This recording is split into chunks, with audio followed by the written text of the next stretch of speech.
భరద్వాజ కులోద్భూతం వేదాంతాచార్యపౌత్రకం సత్యనారాయణ సుతం నృసింహ గురుమాశ్రయే అఖిల భువన జన్మస్థేమ భంగాదిలీలే వినత వివిధ భూతవ్రాత రక్షైక దీక్షే శృతి శిరసి విదీప్తే బ్రహ్మణి శ్రీనివాసే భవతు మమ పరస్మిన్ సేముషీ భక్తిరూపా విశుద్ధ విజ్ఞాన ఘనస్వరూపం విజ్ఞాన విశ్రాణన బద్ధ దీక్షం దయానిధిం దేహభృతాం శరణ్యం దేవం హయగ్రీవమహం ప్రపద్యే వినా వెంకటేశం ననాథో ననాథః సదా వెంకటేశం స్మరామి స్మరామి హరే వెంకటేశ ప్రసీద ప్రసీద ప్రియం వెంకటేశ ప్రయచ్ఛ ప్రయచ్ఛ శ్రీమాధవాంగ్రిజలజద్వయ నిత్య సేవ ప్రేమా విలాస ఎల రోజులుగా చేసినటువంటి ఈ పవిత్రమైనటువంటి పాటలతో కూడినటువంటి వ్రతం, ఈ వ్రతం ఈనాటితో ముగుస్తోంది. 20-30 రోజులుగా గోదా తల్లి చేసినటువంటి భగవద్ వైభవం, భాగవత వైభవం, ఆచార్య వైభవం అనేటటువంటి అన్నీ కూడా చక్కగా రంగరించి ఇందులో మనకి తెలియజేసిన గోదా తల్లి. ఈ పాసురాన్ని ఫలశ్రుతి అంటారు. ఏదైనా ఒక పని చేసినప్పుడు ఆ పని ద్వారా వచ్చేటటువంటి ఒక విశేషమైనటువంటి ఫలితం ఒకటి ఉంటుంది. ఆ ఫలితాన్ని మనకి గోదా తల్లి అందరికీ అర్పిస్తోంది. యజ్ఞం చేసిన తర్వాత యజ్ఞ ఫలాన్ని ఒక బ్రాహ్మణుడికి సమర్పించాలి. అట్లా ఇక్కడ భగవద్గుణముల యొక్క అనుభవము, భగవద్గుణములలో స్నానం చేయటం అనేటటువంటి యజ్ఞం ఇక్కడ. ఈ యజ్ఞం యొక్క ఫలం ఎవరికి? అందరికీ ఇస్తోంది గోదా తల్లి. అటువంటి వైలక్షణ్యం కలిగినటువంటి పాసురం ఈనాడు మనం చిట్ట చివరి పాసురంగా, చిట్ట చివరి ఫలశ్రుతి పాసురంగా మనం అనుసంధానం చేసుకుంటాం. ముందుగా పాసురాన్ని చక్కగా అనుసంధానం చేసుకుందాం. ఆండాల్ దివ్య తిరువడిగలే శరణం. వంగక్కడల్ కడైంద మాధవనై కేశవనై திங்கள் திருமுகத்து சேயிழையார் சென்றிரைஞ்சி அங்கப்பறை கொண்ட வார்த்தை அணிபுதுவை பைங்கமல தந்தெறியல் பட்டரபிரான் கோதை சொன்னா செங்கத்தமிழ் மாலை 30 தப்பாமே இங்கு இப்பரிசுரைப்பார் ஈரிரண்டு மால்வரை தோள் செங்கத்திருமகத்து செல்வத்திருமாலால் எங்கும் திருவருள் பெத்து இன்புருவர் எம்பாவாய். ஆண்டாள் திவ்ய திருவடிகளே சரணம். వంగక్కడల్ కడైంద మాధవనై కేశవనై. గోదా తల్లి అద్భుతంగా తెలియజేస్తోంది. వంగ కడల్ అంటే ఓడలతో నిండినటువంటి సముద్రం. సముద్రం అంటేనే ఓడలతో ఉన్నటువంటిది. ఒక చెట్టు అంటే కనుక ఆ చెట్టు నిండా కూడా చక్కగా పూలు కాయలు ఉంటాయి. పువ్వులు కాయలు లేనటువంటి చెట్టు భూమి మీద ఎక్కడ ఉండదు. అట్లాగే ఓడలతో లేని సముద్రమే ఉండదు అంటారు. ఏ సముద్రం ఇది? ఏ సముద్రం ఇది మనకు తెలియాలి. ఇప్పుడు మన చుట్టూరా 7 సముద్రాలు ఉన్నాయి. 7 రకాల సముద్రాలు, అన్నీ ఉప్పుతో సముద్రాలు. ఇవన్నీ ఇవి కాకుండా ఇంకా ఉన్నాయి. ఉప్పు సముద్రము, అదేవిధంగా చెరుకు సముద్రము, అదేవిధంగా సారాయి సముద్రము, అదేవిధంగా నేతి సముద్రం, పెరుగు సముద్రం, శుద్ధ జల సముద్రం అంటే తీయని నీరు, పాల సముద్రం. ఇవి 7 సముద్రాలంటే 7 రకాలైనటువంటి సముద్రాలు. లవణ, ఇక్షు, సుర, సర్పి, దధి, శుద్ధోదక, క్షీరోదక, క్షీరార్ణవాహ అని 7 సముద్రాలు. 7 సముద్రములతో 7 ద్వీపములతో వ్యాపించి ఉన్నటువంటిది ఈ భూమండలం అంతా కూడా. అందులో చిట్ట చివరిదైనటువంటి పాల సముద్రం. ఈ పాల సముద్రం యొక్క వైభవం ఏం చేశాట ఆయన? వంగ కడల్ కడైందా చిలికాట. చిలికి ఆయన ఏం చేశాడు? పాల సముద్రాన్ని చిలికాడు. పాల సముద్రాన్ని చిలికి మాధవుడు అయ్యాడు. ఆయన మాధవనై. భగవానుడు ఒక్కొక్క అవతారంలో ఒక్కొక్క పని చేసి ఒక్కొక్క పేరు తెచ్చుకున్నాడు. ఆయన అన్ని అవతారాలలో ఉండేటటువంటి వైభవం అంతా ఒకే పదంలో ఉంటుంది, గోవిందా. అట్లా వెనకటి 3 పాసురాల్లో గోవిందనామ వైభవాన్ని చెప్పింది అనుకున్నాం. ఇక్కడ వంగ కడల్ కడయిందా, మాధవనై కేశవనై. మాధవుడు ఎలాంటి వాడు? కేశవుడు. కేశవుడు అంటే కనుక అందమైనటువంటి కేశములు కలిగిన వాడు అని అర్థం. కేశవనై అంటే అందమైనటువంటి కేశపాశములు కలిగిన వాడు. చక్కని జుట్టు ఉంటుందట స్వామివారికి వెనకాల. అంతేకాదు కేసి అని గుర్రం రూపంలో ఉన్నటువంటి ఒక రాక్షసుని సంహరించాడు కృష్ణావతారంలో. అంతేకాదు కయితి బ్రహ్మణో నామ ఈశోహం సర్వదేహినాం. కశబ్దంతో చెప్పబడే చతుర్ముఖ బ్రహ్మ, ఈశ్వర శబ్దంతో చెప్పబడేటువంటి పరమేశ్వరుడు శివుడు, వీళ్ళిద్దరూ కూడా ఆవాన్ తవాంగే సంభూతం, ఇద్దరు ఆయన నుంచి ఉత్పన్నమైనటువంటి వాళ్ళు. కాబట్టి తస్మాత్ కేశవనామవాన్ అని చెప్పబడినట్లుగా ఆయన కేశవుడు. ఎవరా కేశవుడు? మాధవుడు. పాల సముద్రాన్ని చిలికింది ఎవరండి? ఒక ఇంట్లో ఒకళ్ళు అద్దెకుంటున్నారు కొన్ని సంవత్సరాలుగా. ఇల్లు ఎవరిదంటారు? ఓనర్దంటారా వాళ్ళదంటారా? ఇంటి యజమాని కనబడడు, కానీ వీళ్ళే కనబడతారు. ఇల్లు వీళ్ళదే అనుకుంటాం మనం, కానీ వాళ్ళు కాదు. ఇల్లు అసలే ఇల్లు, ఇంటి యజమాని వేరే ఉంటాడు. అట్లా పాల సముద్రాన్ని చిలికింది ఎవరు? ఎవరు చిలుకుతారంటే దేవతలు, దానవులు, రాక్షసులు చిలికారు. ఇది మనం అక్కడికి ఆగిపోయాం. మన బుద్ధి పాల సముద్రాన్ని చిలికింది దేవతలు, రాక్షసులు కాదు. వాళ్ళల్లో అంతర్యామిగా తాను ఉన్నాడు. ఏదైనా ఒక పని గంట సేపు చేయగలమా మనం? చెయ్యలేము. వాళ్ళు అంతే. వాళ్ళు ఉన్న చోటు వేరు, వాళ్ళ రూపాలు వేరు తప్ప వాళ్ళు మనము ఒకటే. వాళ్ళకి మరణం లేదు, మనకి మరణం ఉంది, అంతే తేడా. వాళ్ళకి ఆకలి దప్పులు లేవు, మనకు ఆకలి దప్పులు ఉన్నాయి. వాళ్ళు అమృతం పుచ్చుకుంటారు, మనం అమృతం తినగలేము, అంతే తేడా. అంతా సమానమే. ఇంకా దేవతలు, రాక్షసులు పాల సముద్రాన్ని చిలికారు. ఇది ఎవరైనా చెప్పే మాట కాదు. వాళ్ళ లోపల అంతర్యాముగా ఉండి వాళ్ళ చేత పని చేయించినటువంటి వాడు ఈయన. ఎవరు? కేశవుడు. ఒక పనిని మనం ఒక పూట చేయటానికే మనకి చిరాకు పడుతుంది. కొన్ని వేల లక్షల సంవత్సరాలు చిరిగాలి ఆ పాల సముద్రాన్ని. వాళ్ళకి ఎక్కడ ఓపుకుంటుంది? చెప్తారు మనకు ఆ వైభవాన్ని, ముందు తెలుసుకుంటాం. అలా పాల సముద్రాన్ని చిరిగినటువంటి తింగళ్ తిరుముఖత్తు శేషయ్యార్. తింగళ్ తిరుముఖత్తు, పూర్ణచంద్రుడు వంటి అందమైనటువంటి ముఖములు కలిగినటువంటి వాళ్ళు. ఎవరు? ఈ గోపికలు. గోదాదేవి వాళ్ళ యొక్క స్నేహితురాళ్ళు. చంద్రబింబాన్ని మించినటువంటి అందం కలిగినటువంటి ముఖ సౌందర్యం అంటే వాళ్ళది. విలక్షణమైనటువంటి ఆభరణాలు కలిగిన వాళ్ళు. నేరిజయ్యర్, సేరిజయ్యార్. నేరిజై సేరిజై సమానార్థకాలే. సేరిజయ్యర్ విలక్షణమైనటువంటి ఆభరణాలు ధరించినటువంటి వాళ్ళు. సెన్రురైంజి వచ్చి ఆయన కోసం స్తోత్రం చేసినటువంటి అంగుప్పరై కొండు. అంగు ఆ రేపల్లెలో, ఆనాడు రేపల్లలో శ్రీకృష్ణుడి ఇంటికి గోపికలు వచ్చినట్టుగా ఈనాడు ఈ విల్లిపుత్తూరులో గోదాదేవి తన స్నేహితులతో వెళ్ళి వటపత్ర సాయి సన్నిధిలో గానం చేసినటువంటిది. పరైకొండు ప్రాప్యాన్ని పొందిండే. ఏమిటి ప్రాప్యం? తిరుప్పావై వ్రత ఫలం. తిరుప్పావై వ్రతం ద్వారా పొందబడేట ఫలాన్ని పొందింది ఆమె. ఆత్తై అణిపుదువై, ఆ తిరుప్పావై ఫలాన్ని పొందిన విధం, ఆ విధానం ఎక్కడ? అణిపుదువై. ఈ భూమండలానికి అలంకారప్రాయమైనటువంటి ఒక విలక్షణమైనటువంటిది. భూమండలంలోనే తిరుగులేని, సాటిలేని ఆధిక్యం కలిగినటువంటి ఒక ఊరు. ఏమిటా ఆ ఊరు పేరు? శ్రీ విల్లిపుత్తూర్.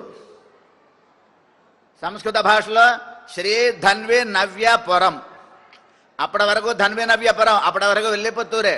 గోదా తల్లి పుట్టినప్పటి నుంచి శ్రీ అయింది సంపద. ఏమిటి సంపద? భగవద్భక్తుల సంపద, భాగవత సంపద. కాబట్టి గోదాదేవి పుట్టినప్పటి నుంచి శ్రీ విల్లిపుత్తూరు అయింది. శ్రీ ధన్వి నవ్యాపురం, పుదు తిరు విల్లు పుదు ఊర్. పుదు ఊరు కొత్తదైనటువంటి ఊరు. ఆ విల్లిపుత్తూరులో ఉన్నటువంటి పైంగమల తంతెరియల్, అందమైనటువంటి తామర పువ్వులతో చుట్టబడినటువంటి మాలలు. ఆ విల్లిపుత్తూరులో ఉన్నటువంటి ఒక ఆమె చెప్పుకున్నాం, 100 మంది తరగతిలో ఉన్నటువంటి వాళ్ళల్లో ఒక బాగా చదివేటటువంటి అతడు అని చెప్పినట్టు, ఆ విల్లిపుత్తూరు మొత్తానికి ఒకటి అయినటువంటి ఆమె అందమైనటువంటి తామర పువ్వుల యొక్క మాల, తామర పువ్వులతో చుట్టబడినటువంటి మాలలు, తంతెరియల్. ఏ రకమైన శ్రమ లేదుటండి. మనం ఏదైనా పని చేసేటప్పుడు భగవంతుని తలుచుకుంటూ ఉంటే అందులో శ్రమ మర్చిపోతా అంటాం. ఏ పని చేస్తున్నా సరే శ్రమ, మనకి శారీరక శ్రమ ఉంటుంది, కానీ ఇక్కడ శ్రమ లేకుండా మాలలు చుట్టారట. అటువంటి శ్రమ లేకుండా చుట్టబడినటువంటి మాలలు కలిగినటువంటి పట్టర పిరాన్ కోదై ఈమె సూడి కొడుతా నాచియారు ఆ ముక్త మాల్యద. తండ్రి మాలలు కట్టి పెట్టేవాట, పెట్టుకుని అక్కడ పక్కన పెట్టుకుని వెళ్ళేవాడు. ఆయన అటు వెళ్ళంగానే మాల ఒకటి మెడలో వేసుకోవటం, వెళ్ళి అద్దంలో అటు ఇటు అన్ని కోణాల్లో సౌందర్యం చూసుకోవటం, మళ్ళీ వాళ్ళ నాన్న వచ్చే లోపల గబగబా పూలమాల అందులో పెట్టేయటం. ఈ పని చేస్తుంది ఈవిడ కొన్ని రోజులుగా. ఒకరోజు వాళ్ళ నాన్నగారు చూసి, ఏమమ్మా ఏమిటి పని? అయ్యో స్వామికి పెట్టాల్సిన మాల నువ్వు తీసుకున్నావేంటమ్మా అనేసరికి, తప్పైపోయింది నాన్నగారు క్షమించండి అంది. ఏం చేస్తాడు, ఇంకా కుమార్తె కదా, బిడ్డనేమనుకోలేడు. అయ్యో ఇప్పుడు అట్టా మాలలు తీసుకెళ్ళేది, ఎట్లాగో అనుకుంటా అట్టాగే పోయాట. మాలలు పట్టుకెళ్ళి సన్నిధిలోకి వెళ్ళాడు, పెట్టట్లేదు. ఎంతకి అర్చకులేమో, ఏ స్వామి రండి మాలదండి అంటున్నట్ట. అయ్యా స్వామి మరి అది అన్నమాట. ఏమక్కర్లేదు తండ్రి స్వామి అన్నట్ట. ఆయన మా అమ్మాయి వాడేసిందండి అన్నాడట. అప్పుడు అక్కడ ఉన్నటువంటి ఒక అర్చకుడిలో ఆయనలో ఆవేశించి పెరియాళ్ళవారే ఆ మాలనే తీసుకురండి. ఇంతకు ముందు వరకు నువ్వేవో మాలలు తెచ్చిచ్చేవాడు, నాకంత ఇష్టం లేదు. ఏ రోజు నుంచి మీ అమ్మాయి మెడలో మాల వేసుకుని మళ్ళీ తెచ్చి అందులో పెడుతుందో ఆ మాలలే అద్భుతంగా నాకు హాయిగా మంచి సుగంధాన్ని ఇస్తున్నాయి నాకు. కాబట్టి మీ అమ్మాయి ధరించి విడిచిన మాలనే తీసుకురా. రోజు ఇది ఒక ఎక్స్ట్రా డ్యూటీ. రోజు మాలలు కట్టడం, మీ అమ్మాయిని నుంచోబెట్టు, ఒకసారి మాల వేయి అందులో పెట్టు, ఇంకో మాలది అందులో వేయి, ఇదే నీ పని అని స్వామి అర్చకుడిలో ఆవేశించి చెప్పాడట. అట్లా చూడు కొడుత నాచియార్ పట్టరబిరాన్ కోదై. కోదై అని పేరు వచ్చింది ఆవిడ. ఎందుకని మాల అని అర్థం. కోదై అంటే మృదువైనటువంటి మనస్సు కలిగినటువంటి అని అర్థం. ఎవరామె? ఆండాళ్ళ తల్లి చేత కోదై సొన్న ఆండాళ్ళ తల్లి చేత చెప్పబడినటువంటి సంగత్ తమిళ్ మాలై, విలక్షణమైనటువంటి తమిళ్ మాలై, ద్రవిడ భాషలో తమిళ భాషలో చెప్పబడినటువంటి పాటల మాల. 2 మాలలు సమర్పించిన గోదా తల్లన్నాం.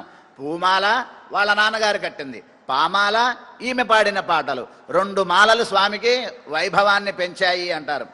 30 తప్పామే 30 పాసురాలు. మొదటి పాసురంతో ప్రారంభించి ఈ రోజుతో 30 పాసురాలు. ఈ 30 తప్పామే తప్పకుండా అనుసంధానం చేసేవాళ్ళు. ఈ 30 పాసురాలు రోజు ఎవరైతే చదువుకుంటారో ఇంగు పరిశురైపార్, ఈ భూలోకంలో ఈ శరీరం అంతకాలం ఎవరైతే రోజు చదువుకుంటూ ఉంటారో ఉరైపార్ చదువుకునేటటువంటి వాళ్ళు. మాల్వరై ఇది 2 ధోళ్, పెద్ద పెద్ద పర్వతాల్లాగా శిఖరాల్లాగా ఉన్నటువంటి భుజములు. ఆ భుజములతో ఉన్నటువంటి వాడు శంకన్ సిరుచిరిది. శంకన్ వాత్సల్యంతో ఉన్నటువంటివిట.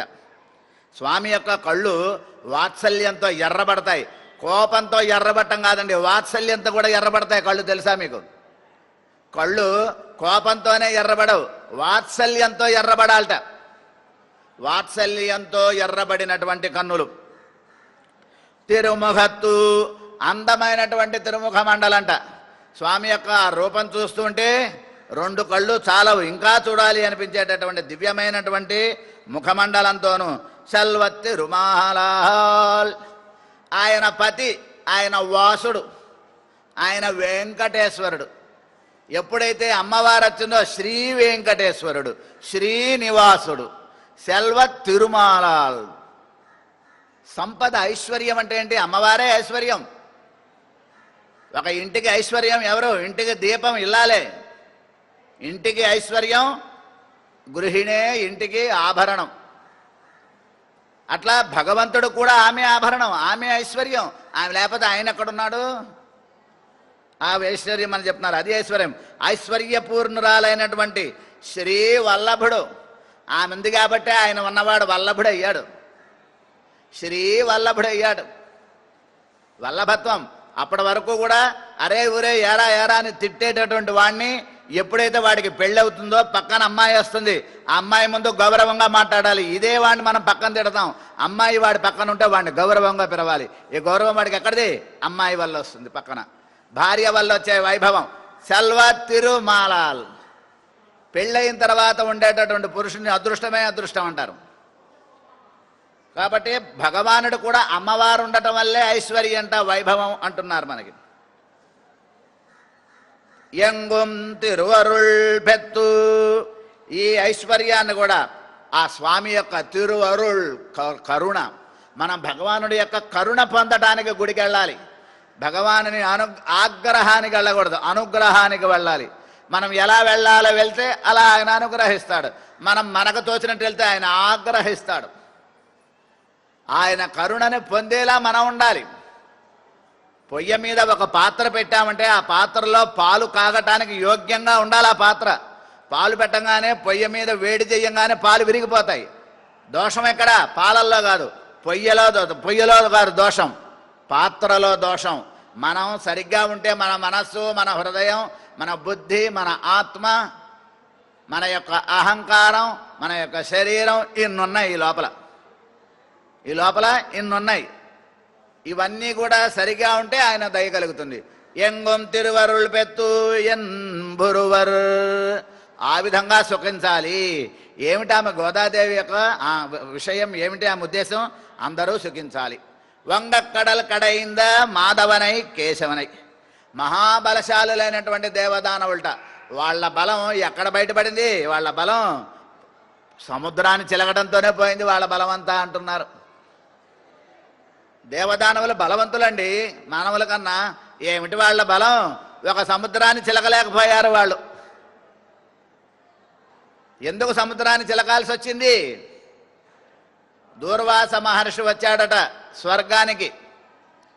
వచ్చి తాను ఒక చక్కదైనటువంటి పొగడ పువ్వుల యొక్క మాల, అందమైనటువంటి పువ్వుల మాలను తెచ్చాట. ఆ పూలమాలని ఇంద్రుడికి ఇచ్చాట. ఇంద్రా వేసుకో, నీవు సమస్తమైనటువంటి లోకైశ్వర్యాలకి నువ్వు గొప్పవాడివి అని మంచితనంతో పూలమాల ఇచ్చాట. వీడేం చేశాడు? ఏనుగు మీద కూర్చుని ఉన్నాడు. ఆయన వచ్చాడని దిగిరావాలా?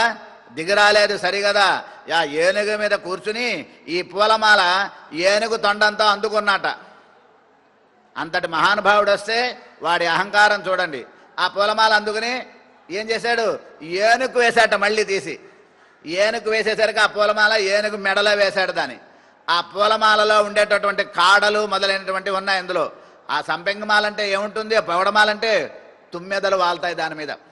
ఆ తుమ్మెదలు ఏనుగు తొండం దగ్గర, ముక్కు దగ్గర అంతా ఓ జోరిగల్లాగా గోల చేస్తుంటే దానికి చిరాకు పుట్టి ఏం చేసిన? పూలమాలని తొండంతో విసిరి నేలకేసి కొట్టి కాలుతో తొక్కేసింది ముక్కలుగా. దాంతో అది చూసిన దూర్వాసుడికి కోపం వచ్చింది. ఎంత దురహంకారం నీకు! నేను వచ్చి నీకు పూలమాల ఇచ్చి నిన్ను సన్మానిస్తే నువ్వు అవమానిస్తావా? ఏం చూసుకుని నువ్వు అహంకరిస్తున్నావో అటువంటి నీ ముల్లోకైశ్వర్యం మున్నీటిలో కలిసిపోగాక అని శాపం పెట్టాట. అంతే క్షణాలలో వాడు లేదు, వాడి ఏనుగు లేదు, వాడి ఐశ్వర్యం లేదు. వాడి ఒంటి మీద ఒక పాత నారబట్టలు తప్ప ఆభరణాలు అన్నీ పోయినాయి. పారిజాతం, కల్పవృక్షం అన్నీ ఎగిరిపోయినాయి. ఐరావతం, స్వర్గమే మాయమైపోయినాయి కళ్ళ ముందు నుంచి. ఒక రోడ్డు మీద బికారిలాగా ఒక చింపిరి వస్త్రాలతో నుంచున్నాడు ఇంద్రుడు. సెకండ్లలోనే లబాదిబమని ఏడవటం మొదలుపెట్టాడు. అటు పరిగెత్తాడు. బ్రహ్మగారి దగ్గరికి వెళ్ళాడు, అటు వెళ్ళాడు, ఇటు వెళ్ళాడు, అందరి దగ్గరికి వెళ్ళారు. మేమేం చేయగలం నీ అహంకారానికి అని అన్నారు వాళ్ళు. ఇంకెవరుంటారు? దిక్కులేని వాళ్ళకి ఆ విష్ణువే దిక్కు. పరిగెత్తుకుంటూ ఎక్కడికి వెళ్ళాడు? పాల సముద్రంలోకి వెళ్ళాడు. ఆదిశేషుడి మీద పడుకున్న స్వామి దగ్గరికి వెళ్ళి, ఎప్పుడు ఏదో ఒక ఏదో పని చేస్తూనే ఉంటావు నువ్వు. సరే ఏం చేయాలి? ఎక్కడ పోయింది? అంతా కూడా సముద్రంలో కలిసిపోయింది. సముద్రంలోంచి ఎలా తీయాలి? చిలకాలి. సరే పాల సముద్రాన్ని చిలకండి రారా అన్నాడు. దేవతలందరూ ఎక్కడ చిలకగలరు? వాళ్ళ వల్ల కాదు. అంత సముద్రాన్ని చిలకాలంటే ఏం చేయాలి? అందుకని మీరు రాక్షసులు వెళ్ళి తెచ్చుకోండి పోండి మీ తమ్ముళ్ళని. వాళ్ళు మా మాట వినరయ్యా అంటే వాళ్ళు వినిపించుకోండి. ఏం చేస్తారు? 4 తన్నులు తిని వినిపించుకోండి అన్నాడు. అంతే. వాళ్ళ దగ్గరికి వెళ్ళి అడుక్కున్నాడు. ఇగో వాళ్ళకి ఏదో ఏ సముద్రంలోంచి ఏదో అదల్లా వాళ్ళకు కూడా సగభాగం ఇస్తాను అని చెప్పాడు. మాట ఇచ్చి తెచ్చుకో ఎట్టగొట్ట వాళ్ళని బతిమాలాడి అనుకున్నాడు. తెచ్చుకున్నారు. సరే చిలకటానికి ఏం కావాలి? పెద్ద కవ్వం కావాలి. కవ్వం ఏమిటి? అగో ఆ మందరం అనే ఒక పర్వతం ఉంది, సప్తవిధ పర్వతాల్లో మందర పర్వతం ఒకటి ఉంది, అది తెచ్చుకోండి అన్నాడు ఆయన. సరే తెచ్చుకున్నారు. మరి చిలకాలంటే తాడుగా ఏం కావాలి? ఓ పెద్ద తాడు కావాలి. ఎక్కడుంటుంది అంత పర్వతాన్ని చుట్టే తాడు? వాసుకి అనే పాము ఉంది, ఆ పాముని తెచ్చుకోండి, పోయి నా పేరు చెప్పానని చెప్పండి అన్నాడు. వెళ్ళారు, వాసుకుని తెచ్చుకున్నారు. చిలకండి మొదలు పెట్టండి అన్నాడు. పర్వతం ఆ లోపల వెయ్యంగానే మునిగిపోవటం మొదలుపెట్టింది. స్వామి స్వామి స్వామి అని మళ్ళీ అడుక్కోవటం. ఏమిటి చెప్పు? ఇక పర్వతం మునిగిపోతుంది స్వామి. సరే అయితే పర్వతం మునగకుండా ఏం చేశాడు తాను? అంత పెద్ద పర్వతాన్ని మొయ్యాలంటే ఏముండాలి? పెద్ద కవచం లాంటి శరీరం ఉండాలి. ఏమిటా శరీరం? తాబేలు శరీరం, కూర్మ రూపం తాబేలు. తాను తాబేలు రూపంలో ఆ పర్వతాన్ని కింద నుంచి పైకి మోస్తున్నాడు. చిలకండ్రా అన్నాడు. దేవతలకు దానవతలు, దేవతలకి కన్నా రాక్షసుల కన్నా దేవతలకి అహంకారం ఎక్కువ. పాము తోక దగ్గర మేము ఉండం, తల దగ్గర ఉంటాం అన్నట. అప్పుడు విష్ణు వచ్చి ఇంద్రుణ్ణి తిట్టాట పట్టుకుని, చెప్పించే తోక దగ్గర ఉండు, రాక్షసులు మీకన్నా గొప్పవాళ్ళు, తల దగ్గర వాళ్ళు ఉండాలి అని చెప్పాట మహావిష్ణువు. రాక్షసులకి తల భాగాన్ని ఇచ్చారు, దేవతలు తోక భాగాన్ని పట్టుకున్నారు. ఈ చిలకటం మొదలు పెట్టేసరికి ఆయాసపట్టం మొదలుపెట్టింది ఆ పాము. ఆయాసపడి విషం కక్కటం మొదలుపెట్టిందిట. ఆ విషం అంతా రాక్షసులు కొడుతోంది. ఆహా స్వామి ఎంత గొప్పవాడివి, మమ్మల్ని ఆ పాము విషం తగలకుండా చేసావా అనుకున్నారట దేవతలు. అందుకనే దేవతల్ని తోకవేపన్నమన్నమాట. ఈ విషం యొక్క సెగ, ఆ సెగంతా రాక్షసులకి తగులుతోందిట. వాళ్ళు దురాశాపరులు కదా, తగిలితే తగిలిలే సెగ, మనకి సముద్రంలో వచ్చామంతా మనకే అనుకున్నారు. అలా చిలకటం మొదలుపెట్టారు. కొన్ని వేల సంవత్సరాలు చిలకడుతూనే ఉన్నారు. ఏం ప్రయోజనం రావట్లా. వీళ్ళల్లో నీరసం వచ్చేస్తుంది. స్వామి చిలకలేకపోతున్నాం, ఓపిక అయిపోతున్నా, మా వల్ల కాదు అంటే, అలాగా సరే అయితే ఇప్పుడే కాదయ్యా, ఇంకా చాలా టైం పడుతుంది, చిలుగుతూనే ఉండండి అన్నాడట. ఇప్పుడు ఎంత చిరిగారో ఇంకో అంతకాలం చిలకండి అన్నట. అమ్మ నాయనో మా వల్ల అవుతుందా అంటే సరే అని అందరి లోపల అంతర్యామిగా ఉన్నాడట. ఇటు రాక్షసులు అంతే, రాక్షసుల్లో కూడా శక్తి అయిపోతుంది, వాళ్ళల్లో అంతర్యామిగా ఉన్నట. పాము ఏమవుతోంది? ఆ పర్వతానికి పట్టి చిలుగుతుంటే పాము శరీరం లేతగా ఉంటుంది కదా, ఆ చర్మం తెగిపోవటం మొదలుపెట్టింది. పాము శరీరం తెగిపోవటం మొదలుపెట్టింది. పాములో చేరేట. పాములో పాముకి శక్తిగా చేరాడు, దేవతలలో దేవతలకి శక్తిగా చేరాడు, రాక్షసుల్లో రాక్షసులకి శక్తిగా చేరాడు. పర్వతం కిందకి దిగిపోకుండా పర్వతం కింద తాబేలు రూపంలో, కూర్మ రూపంలో ఉన్నాడు. ఇక సముద్రం ఎగిసెగిసి పడుతోంది ఆకాశంలోనికి, సముద్రంలో ఉన్నాడు. చూడండి, ఇది భగవానుని యొక్క వైభవం. ఈయన కదా భగవానుడు అంటే. కాబట్టి అలా వాళ్ళ చేత చిలికిస్తే వీళ్ళందరూ వచ్చేసారు, బ్రహ్మాదులందరూ. అందులో ఏదుంటే అదల్లా నాకు నాకు నాకు అని మళ్ళీ ఇంకా ఏం రాకుండానే ఏదుంటే అదల్లా నాకు నాకని ఒక్కొక్కరు ముందర ఏదొస్తే నాకది, ఏదొస్తే నాకదని పంచుకోవటం మొదలుపెట్టారు. అలా అన్నీ చిలుగుతుంటే ముందేమొచ్చింది? మొట్టమొదట విషం బయటకు వచ్చింది. ఆ విషం బయటకు వస్తే పరమశివుడు ఆ విషాన్ని ఆయన యొక్క కంఠంలో ధరించాడట. ఆ కంఠంలో ఇక్కడ ఆపాడు. అందుకనే పరమేశ్వరుడికి శివునికి నీలకంఠుడు అని పేరండి. అంతటి మహోపకారం చేశాడు ఆ స్వామి. ఆ తర్వాత ఒక్కొక్కటి రావడం మొదలుపెట్టాయి. ఐరావతము, కామధేనువు, కల్పవృక్షం, పారిజాత వృక్షం అన్ని ఒకటి వస్తున్నాయి. అశ్విని దేవతలు, చంద్రుడు కూడా పాల సముద్రంలోంచి వచ్చాడు.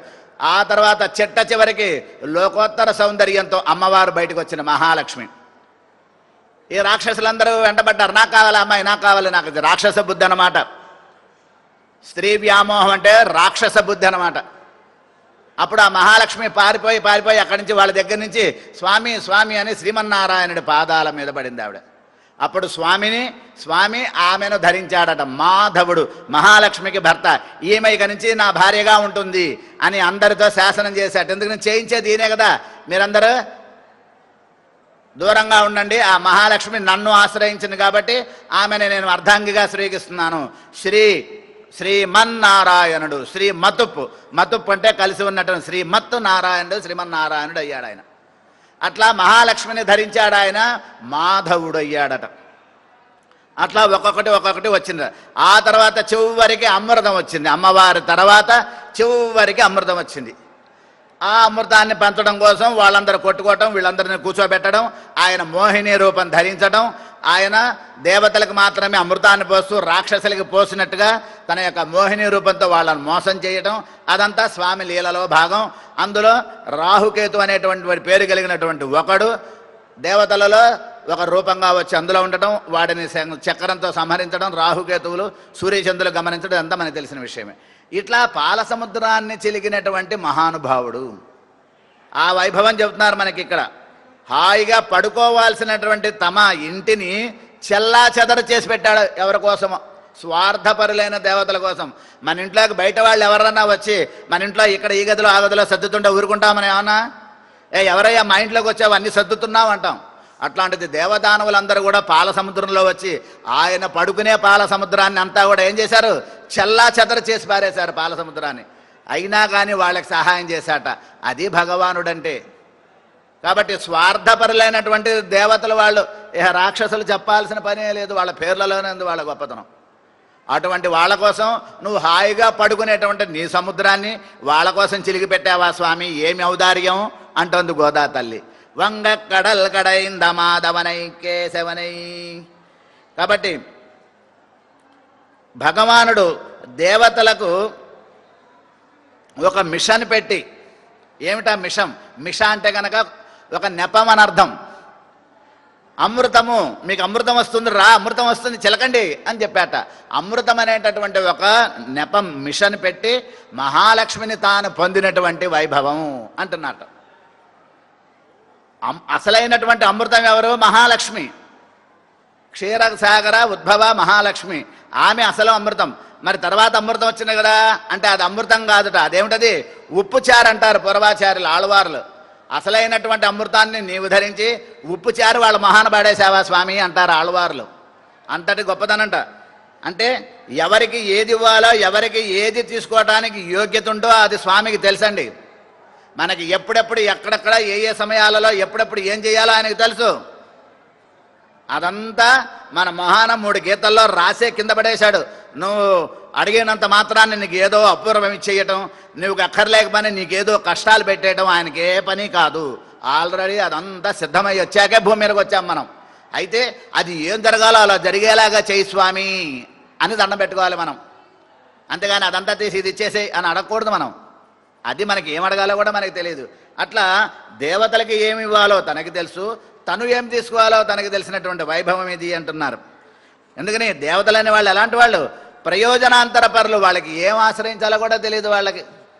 అటువంటి వాళ్ళ విషయంలో అన్నారు.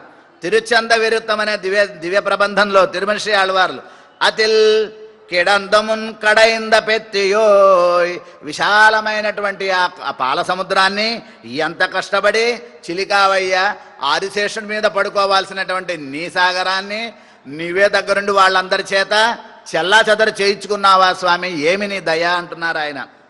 కాబట్టి కడైంద మాధవనై, చిలికినటువంటి మాధవుడు అంటున్నారు. తిరువాయిమడి దివ్య ప్రబంధంలో కూడా నమ్మాళ్ళవార్లు చెప్తారు చక్కగా మనకి. అముదం కొండ పెరుమాన్, అమృతాన్ని స్వీకరించినటువంటి పెరుమాన్ గొప్ప స్వామిట ఆయన.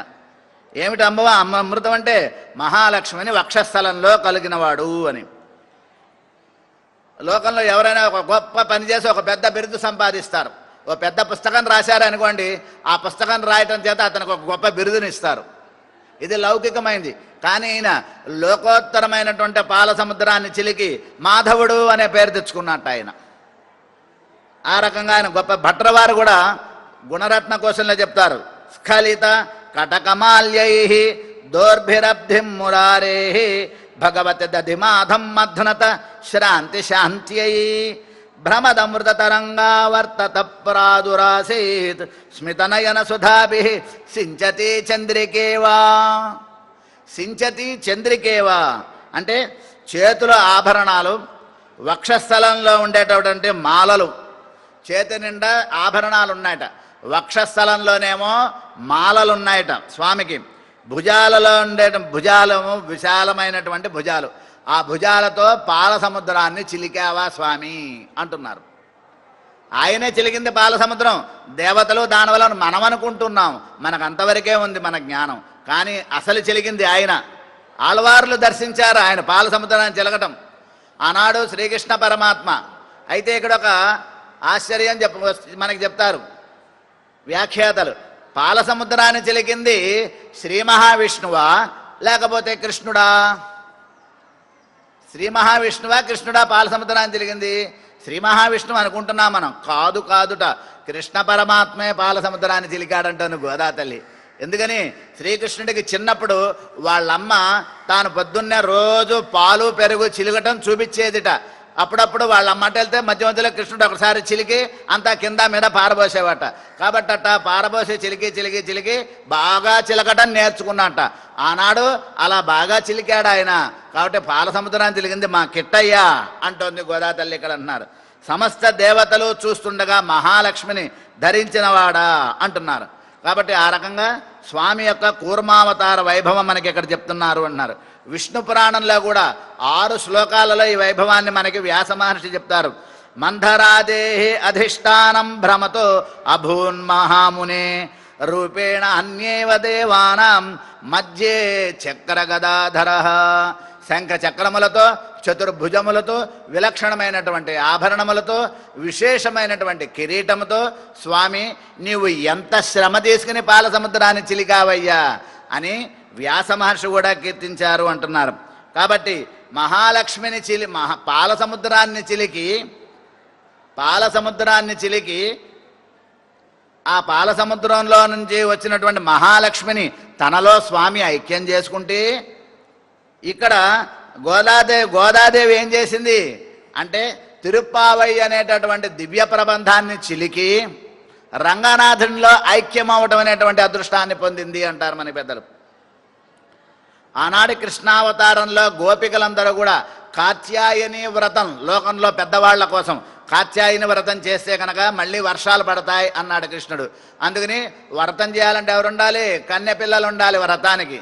కన్యపిల్లలంటే ఎంత వయస్సు? 8 ఏళ్ళే. అష్టవర్షాత్ భవేత్ కన్య. 8 ఏళ్లకే కన్య అంటారు. ఆ తర్వాత కన్య అనరు ఇంకా. కాబట్టి ఆ తర్వాత కన్యాత్వం పోయినట్టే. కాబట్టి కన్యలందరూ రేపల్లలో ఉన్న కన్యపిల్లలందరూ కూడా వ్రతం చేస్తే మీకు వానలు పడతాయి అన్నాడు. కాబట్టి కాత్యాయని వ్రతం అని ఒక నెపం. కానీ అసలు విషయం ఏంటి ఇక్కడ? వ్రతం అంటే వీళ్ళు ఏం చేశారు? ఆడుకుంటూ పాడుకుంటూ తిరిగారు. 8 ఏళ్ల పిల్లలకి ఏముంటుందండి? ఆడపిల్లలకి మగపిల్లలకి ఆడుకుంటూ పాడుకుంటూ తిరగటమే. ఇదే వీళ్ళ వ్రతం. పెద్దవాళ్ళకేమో వర్షం పడుతుంది అనే కోరికతో వ్రతం.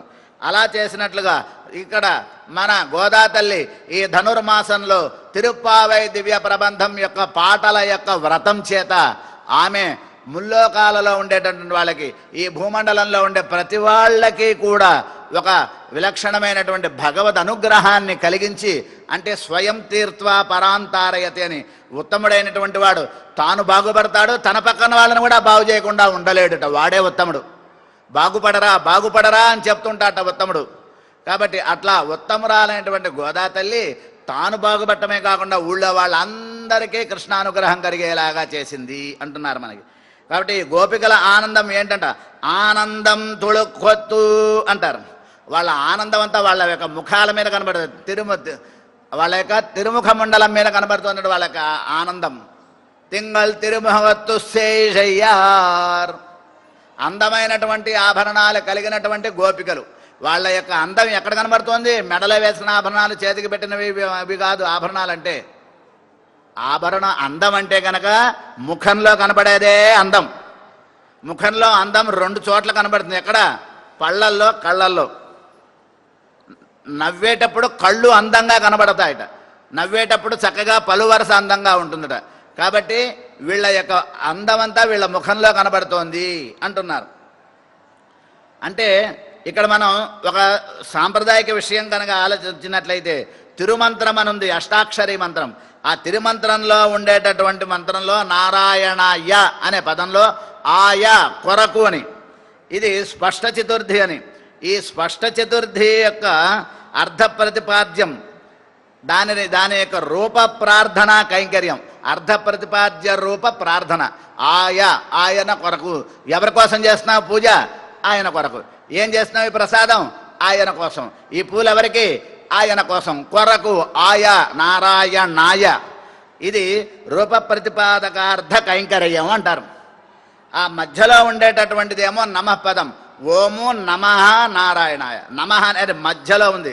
ఏం చేస్తుంది? మధ్యలో ఉండి ఈ నమః అంటే నేను కాదు, నాకు కాదు, మరి ఎవరికి? అక్కడ స్పష్టం. నమఃలో అంతర్లీనంగా ఉన్నది.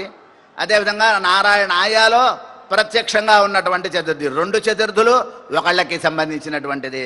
అట్లా ఆ మధ్యలో ఉండేటటువంటి ఏమిటా నమః పదంలో ఉన్న మధ్యలో ఉన్న విషయం? పరమ పురుషార్థం.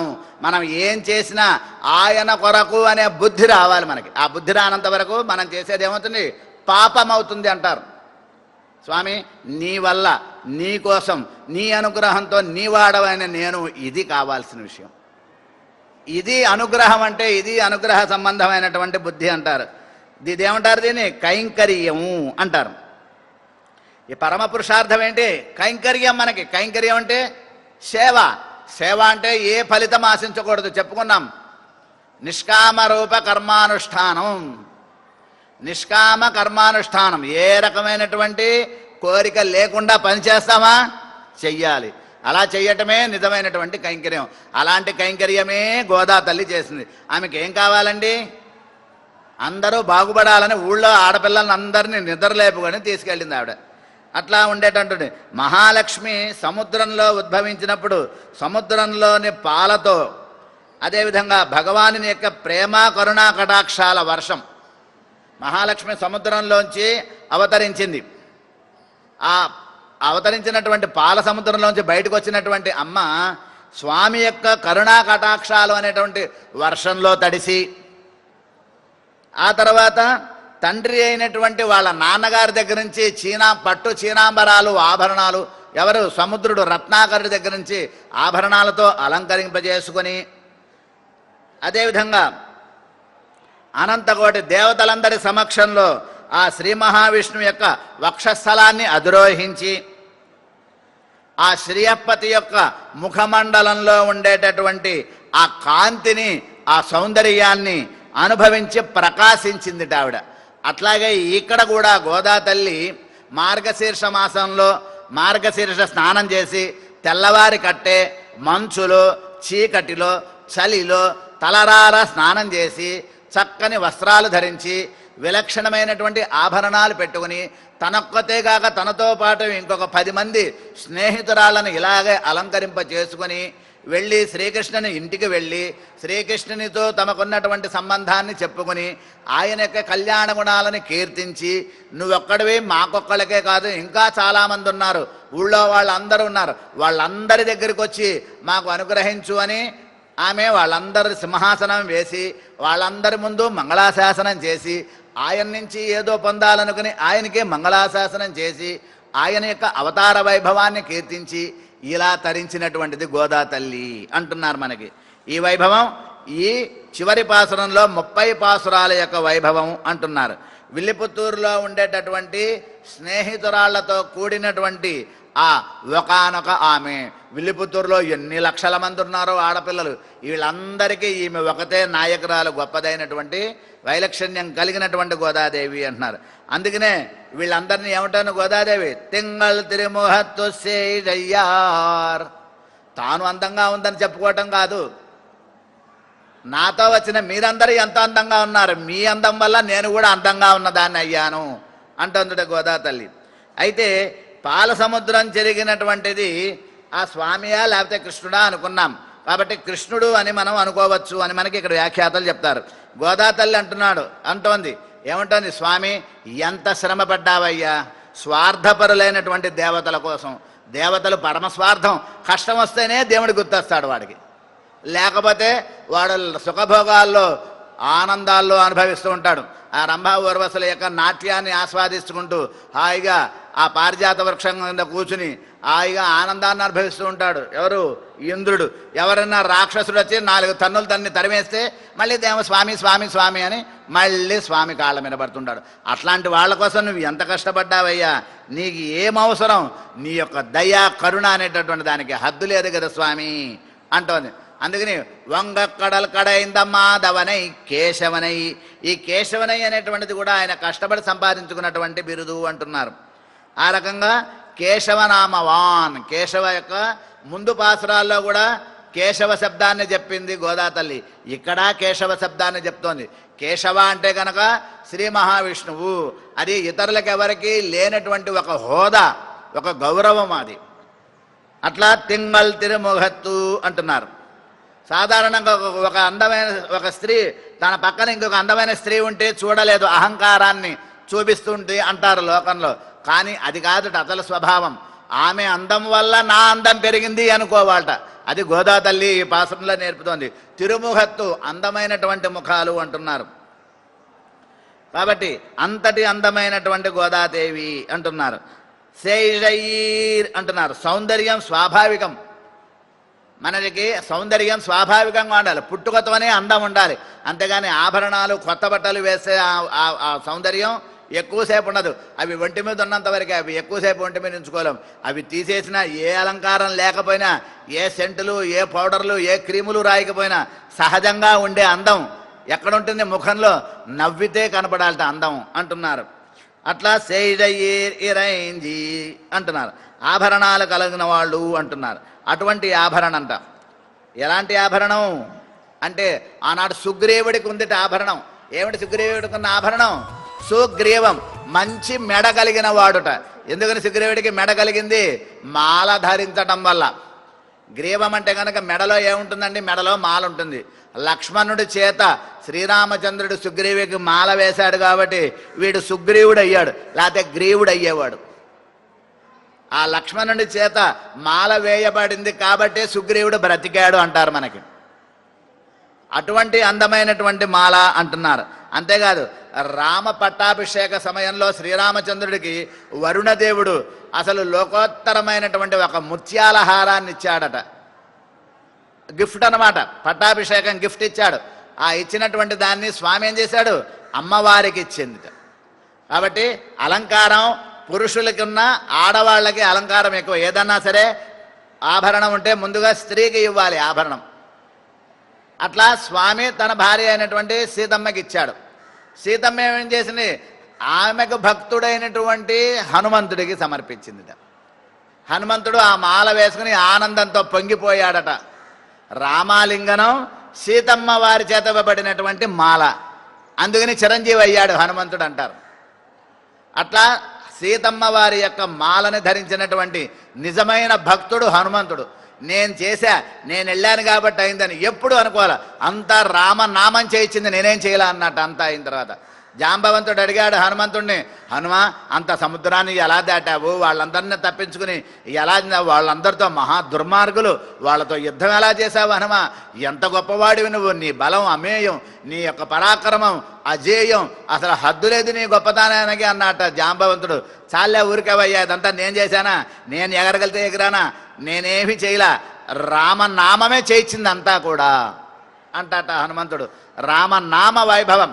ఎత్ర ఎత్ర రఘునాథ కీర్తనం తత్ర తత్ర కృత మస్తక అంజలి. రామ రామ అనే చోటల్లా హనుమంతుడు తలకాయ వంచుకుని దండం పెట్టుకుని ఉంటాడట. కాబట్టి నాదేం లేదయ్యా, అంతా స్వామి చేయించాడు కాబట్టి నేను చేశాను అనుకోవద్దు, స్వామి చేయించాడు అన్నాడట హనుమ. అంతటి వైభవంట. కారణం ఏమిటి? సీతమ్మ యొక్క అనుగ్రహం హనుమంతుడికి పరిపూర్ణంగా ఉంది. ఆనాడు సీతమ్మ యొక్క బాధను పోగొట్టాడట ఆయన. ఎంత కష్టమండి! 9 నెలల నుంచి మన అనేవాళ్ళు తెలియకుండా, ముక్కు మొహం తెలియకుండా అడవుల్లో తిరిగేటటువంటి మనకి మన ఇంటి పక్కన ఉన్న ఫ్రెండ్ కనబడితే ఎలా ఉంటుందో వాచామగోచరం. అట్లా హనుమంతుడు ఆమె యొక్క బాధను పోగొట్టాట. అంతేకాదు, సీత ఉన్నది అని చెప్పి రాముడి యొక్క బాధని పోగొట్టాట. ఆయన యొక్క మనసు సుందరం చేశాడు, ఈమె యొక్క మనసు సుందరం చేశాడు. వీళ్ళిద్దరి యొక్క సుందరాన్ని చూసి తాను సుందరుడు అయ్యాడు. అది వైభవం అంటారు మనకి. అట్లా అంటున్నారు. వెళ్ళి అంటున్నారు. వెళ్ళి రక్షిస్తాట ఎక్కడికైనా సరే. ఆయన వచ్చి దేవతల్లో రాక్షసుల్లో ఉండి కాపాడినటువంటి వైభవం అంటున్నారు. ఆ రకంగా అంగు అప్పరైకొండు ప్రయోజనం. పరమ ప్రయోజనం ఏమిటి? వ్రత ప్రయోజనం ఏమిటి? స్వామి అనుగ్రహం. గోదా తల్లికి వ్రత ప్రయోజనం ఏమిటి? ఆమె ఈ వ్రతమైన తర్వాత నాచ్యార్ తిరుమజి అని మరొక 120 పాసురాల గానం చేసి అప్పుడు శ్రీరంగనాథుడు అక్కడ నుంచి తన యొక్క పరివారాన్ని పంపించి విల్లిపుత్తూరుకి గోదా తల్లిని గొప్ప ఊరేగింపుగా శ్రీరంగానికి తీసుకుని వచ్చి ఆమెను వివాహం చేసుకుని ఆమెను తనలో అందరూ చూస్తుండగా ఐక్యం చేసుకున్నాడట. ఆ శ్రీరంగంలో గోదాదేవి యొక్క ఉత్సవం విశేషంగా జరుగుతుంది. స్వామిలో అందరూ చూస్తుండగానే స్వామిలో ఐక్యమైపోయిందట గోదా తల్లి. అంతటి ప్రయోజనం ఆవిడికి అది అంటున్నారు. అండవాతై ఆ ప్రకారంగా అంట. అణిపుదువై అంటున్నారు. విల్లిపుత్తూరు భగవత్ రామానుజులు వారి యొక్క అవతార సమాప్తి సమయంలో దివ్యదేశే నిత్య వసతి అన్నట్టు. దివ్యదేశంలో అత్రైవ శ్రీరంగే సుఖమాస్వ.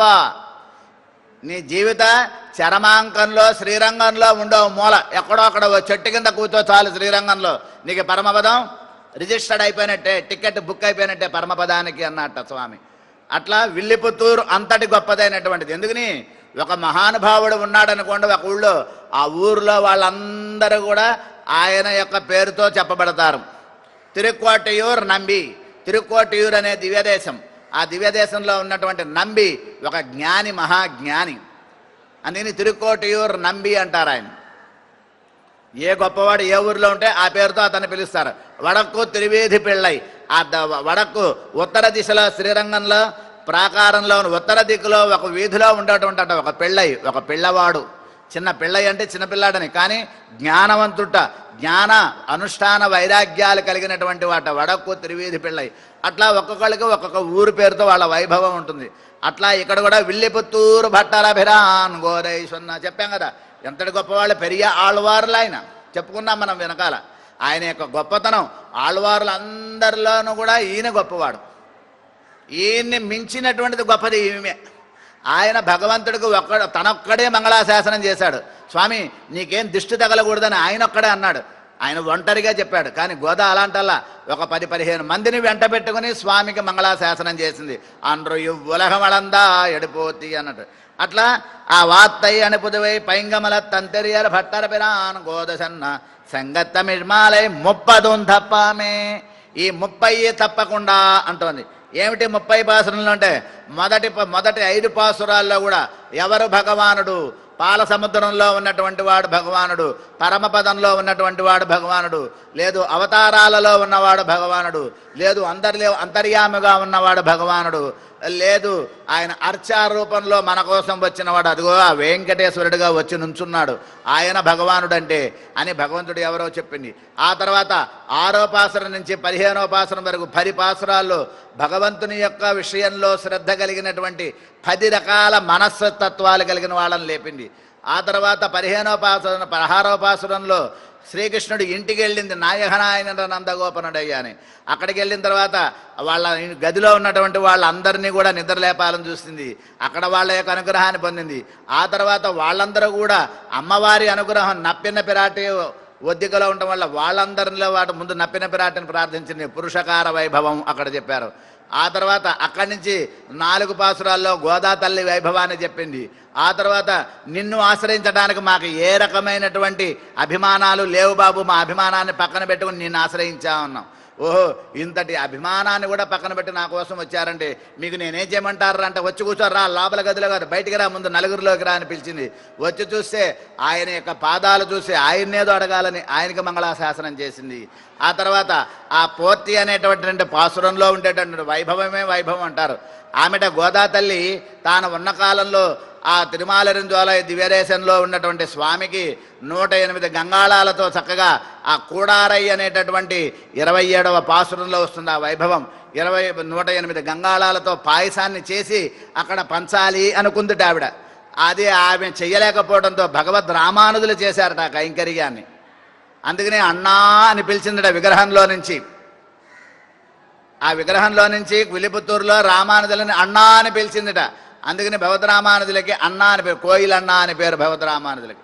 అటువంటి వైభవం కలిగినటువంటి కూడారై అందరం కలిసి చక్కగా అనుభవించాలి మాధుర్యాన్ని అని చెప్పుకుంటూ చెప్పబడినటువంటి ఈ 30 పాసురాలలో అంటున్నారు. ఈ రకంగా ఈ 30 పాసురాలలో చెప్పబడినటువంటి వైభవం 30 తప్పామే ఇంగు ఇప్పరుషు 20 ఈరు మాల్వరైతోల్. ఆ భగవానుడు మహాలక్ష్మితో కూడిన శ్రీయపతి, శ్రీహి పతి, శ్రీయపతి, శ్రీమన్నారాయణ, శ్రీమతే నారాయణ, శ్రీమన్నారాయణ చరణవు. అలాగే సర్వధర్మాన్ పరిచర్యలో ఉండేటువంటి అహం, 2వ పాదంలో ఉండేటటువంటి మాం, 1వ పాదంలో ఉండేటటువంటి మాం, 2వ పాదంలో ఉండేటువంటి అహం త్వా సర్వపాపేభ్య అని చెప్పబడినటువంటి ఎక్కడెక్కడైతే కనుక భగవానుడు నామం చెప్పబడిందో ఆ నామ సంబంధమైనటువంటి శ్రీమన్నారాయణని ఆశ్రయించి మనందరం సుఖిద్దాము. ఇది మన యొక్క వ్రతం యొక్క వైభవం అని గోదా తల్లి మనకి ఈ తిరుప్పావై దివ్య ప్రబంధాన్ని ఈనాటి పాసురంతో ముగిస్తోంది. ఆండాల్ దివ్య తిరువడిగలేశ్వరణం. ఈ రకంగా ఈ తిరుప్పావై దివ్య వ్రతం అనేటటువంటి ఈ విలక్షణమైనటువంటి ప్రబంధాన్ని చక్కగా ఇక్కడ చెప్పటానికి దాసుడికి అవకాశం ఇచ్చినటువంటి పెద్దలు భగవద్రామానుజులకు ఉత్తరాధికారులైనటువంటి మన తిరుమల శ్రీ శ్రీ శ్రీ పెద్దజీయం గారు వారి యొక్క శ్రీచరణాలలో ముందుగా దాసుడు దాసోహాలు తెలియజేస్తున్నాడు. అదేవిధంగా శ్రీ శ్రీ శ్రీ తిరుమలకి సంబంధించినటువంటి చిన్నజీయర్ స్వామి వారి యొక్క శ్రీచరణాలలో కూడా దాసుడు అనేక దాసోహములు సమర్పిస్తున్నాను. అదేవిధంగా ఈ తిరుమల తిరుపతి దేవస్థానం పాలక మండలి అధ్యక్షులు శ్రీమాన్ బిఆర్ నాయుడు గారికి కూడా అనేక ధన్యవాదపూర్వక నమస్కారాలు తెలియజేసుకుంటున్నాను.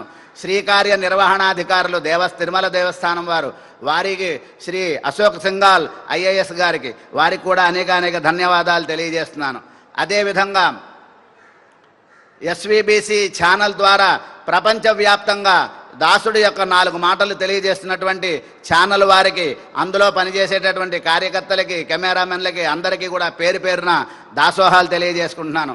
అంతేకాదు ఈ నాద నీరాజనం సంబంధించినటువంటి ఈ వేదికకి సంబంధించినటువంటి అందరికీ కూడా కార్యకర్తలందరికీ పేరున ధన్యవాదాలు తెలియజేసుకుంటున్నాను. ఇటువంటి మహదవకాశాన్ని ఇచ్చినటువంటి ఆ శ్రీనివాసునికి, ఆ వెంకటేశ్వర స్వామి యొక్క శ్రీచరణాలలో శతకోటి సహస్రకోటి దాసోహాలను సమర్పించుకుంటూ దాసుని యొక్క దోషములు ఏవైనా ఉంటే క్షమించవలసిందిగా ప్రార్థిస్తూ అందరికీ అనేక మంగళాశాసనాలు అనేకమైనటువంటి ధన్యవాదాలు తెలియజేసుకుంటున్నాను. శ్రీయకాంతాయ కళ్యాణ నిధయేర్ధినాం శ్రీ వెంకట నివాసాయ శ్రీనివాసాయ మంగళం. ఆండాల్ దివ్య తిరువడిగలే శరణం. ఏడుకొండలవాడ వెంకటరమణ గోవింద గోవింద. ఓం నమో వెంకటేశాయ.